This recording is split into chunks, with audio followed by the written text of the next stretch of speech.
हरे कृष्णा। तो देखिए आज मैं आप सभी को सुनाने वाली हूँ पितृपक्ष की कथा। इस कहानी को पढ़े बिना पितृपक्ष का पुण्य नहीं मिलता है। तो इस कहानी को अवश्य सुने, चाहे डेली सुने, चाहे कभी कभी जब श्राद्ध होता है तब तो अवश्य सुने। तो इस कहानी का क्या महत्व है, क्या पुण्य मिलेगा, ये सब कुछ मैं आपको इस वीडियो में बताऊंगी।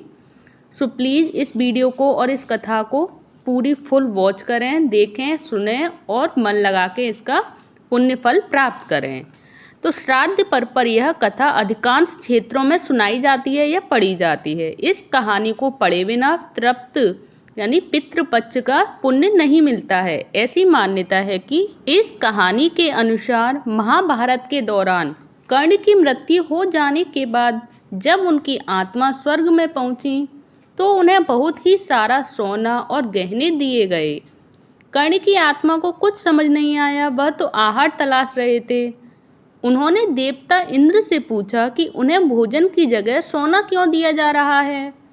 तब देवता इंद्र ने कर्ण को बताया कि उसने अपने जीवित रहते हुए पूरा जीवन सोना दान किया था, लेकिन अपने पूर्वजों को कभी भी खाना दान नहीं किया था।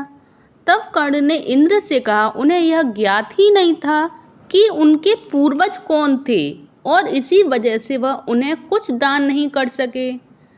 इस सब के बाद कर्ण को उनकी गलती सुधारने का इंद्रदेव ने उन्हें मौका दिया और 16 दिन के लिए पृथ्वी पर वापस भेज दिया, जहां उन्होंने अपने पूर्वजों को याद करते हुए उनका श्राद्ध किया और उन्हें आहार दान किया और तर्पण किया। इन्हीं 16 दिन की अवधि को पितृपक्ष कहा गया। अतः इस कथा को पढ़ने अथवा सुनने से उसका महत्व आप सभी को प्राप्त होता है। तो देखिए तर्पण इसीलिए किया जाता है कि हमारे पितरों को खुश हो जाएं वो और उनको आहार प्राप्त हो और फिर मरने के बाद हमको भी वो आहार मिले।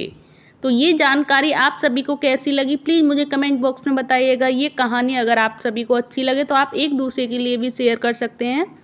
तो ये रही इंद्रदेव के लिए और ये कर्ण की कहानी। अब मैं आप सभी को सुनाऊंगी एक दूसरी कहानी जो है पितृपक्ष की ही, जिससे कि पितृदेव बहुत खुश हो जाते हैं और हमको पुण्य फल प्राप्त होता है। तो जानेंगे इस वीडियो में पितृपक्ष की कहानी को, जो कि पितरों को प्रसन्न करने वाली यह एक लोक कथा है।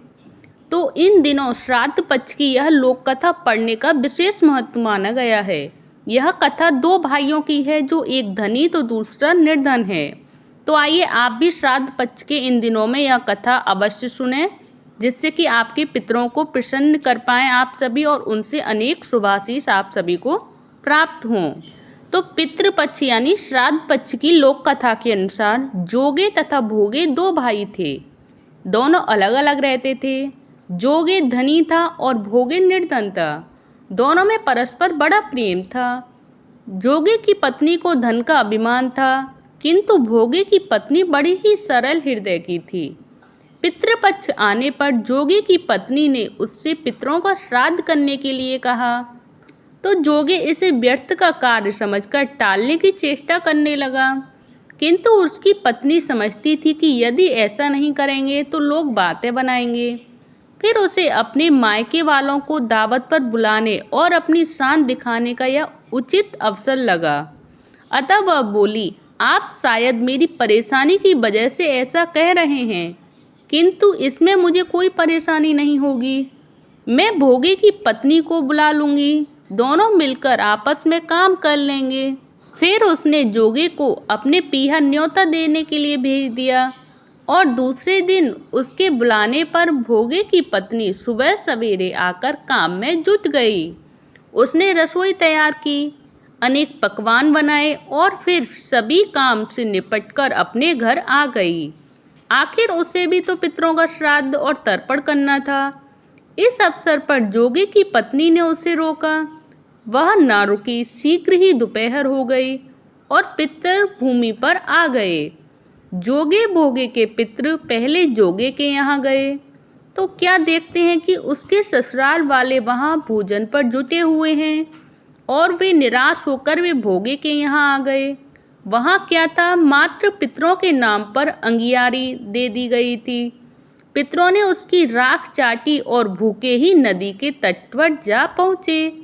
थोड़ी देर में सारे पितर इकट्ठे हो गए और अपने अपने यहाँ के श्राद्धों की बड़ाई करने लगे और जोगे और भोगे के पितरों ने भी अपनी आप बीती सुनाई। फिर वे सोचने लगे, अगर भोगे समर्थ होता तो शायद उन्हें भूखा न रहना पड़ता, मगर भोगे के घर में तो 2 चून की रोटी भी खाने को नहीं थी। यही सब सोचकर उन्हें भोगे पर दया आ गई। अचानक वे नाच नाच कर गाने लगे, भोगे के घर धन हो जाए, भोगे के घर धन हो जाए। सांझ होने को हुई और भोगे के दोनों बच्चों को कुछ भी खाने को नहीं मिला था। उन्होंने माँ से कहा, भूख लगी है।